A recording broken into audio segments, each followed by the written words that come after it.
What do you hold on to when you are in real distress? Do you have a faith? Do you have a relationship with God? Do you have a philosophical system or a conscientious existential orientation or a physical technique, something that you have recourse to when you're actually in trouble, in moments of real, tangible dread, fear, loss, despair?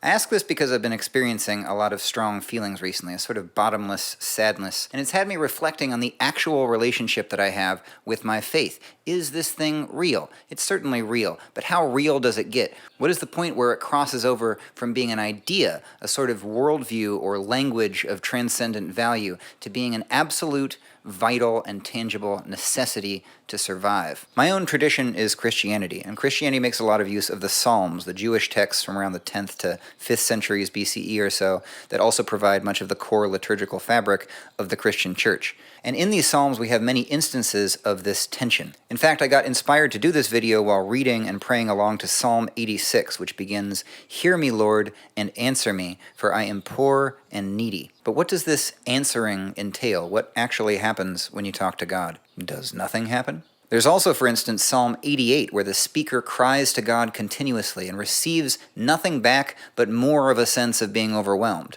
"I cry to you for help, Lord. In the morning my prayer comes before you. Why, Lord, do you reject me and hide your face from me? Your wrath lies heavily on me. You have overwhelmed me with all of your waves." In this case, the answer doesn't come in the form of being given respite or being given consolation. The consolation itself is merely the affirmation of the suffering itself as an existential fact. The fact of suffering is the first of the Four Noble Truths of Buddhism, which leads to the other truths that offer an escape from it.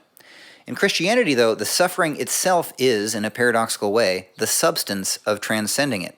One suffers with and in Christ, leaning into feeling one's suffering as an actual instantiation of the suffering of the source of all being who entered incarnated form as a human.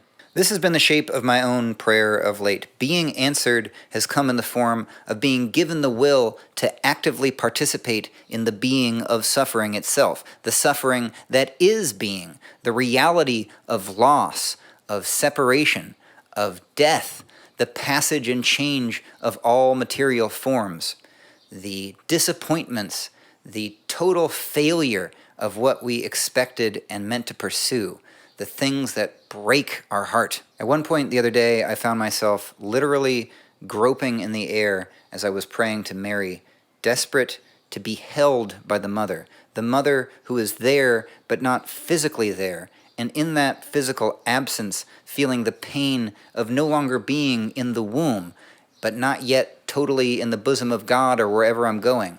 Yearning in my grief. It made me realize that I'm going to lose everything I've ever had. Eventually, I'll lose my own physical mother. I'll lose everyone and everything. I'll lose my own body. And this sense of thorough loss brought me more viscerally than ever to put my heart into the suffering in Gaza. It's hard to talk about it without sounding like I'm trying to make a political statement because we're so inundated with these images. But in this age of representing images and ideas, we have to reconnect ourselves to the actual suffering of others. The image of a mother with her murdered child was one of the first things that I saw today when I turned on my phone. This physical being who no longer has physical life. The utter enormity of loss that is not merely a cause, but is the raw fact of suffering in the most intense possible way, the tearing of flesh from flesh. I have some friends right now that are doing a fast for Gaza, restricting their caloric intake to something that approximates the amount that Gazans are currently getting, which is around 245 calories, less than 12% of what you're supposed to have in a day. What difference does this fasting make? It's a show of protest, yes, but the deeper meaning is the same as the point with the psalm. It is a sacred act of literal sympathy, suffering with the source whose being withdraws itself from its own fullness in order to have there be this world of creation that there is, this strange gift.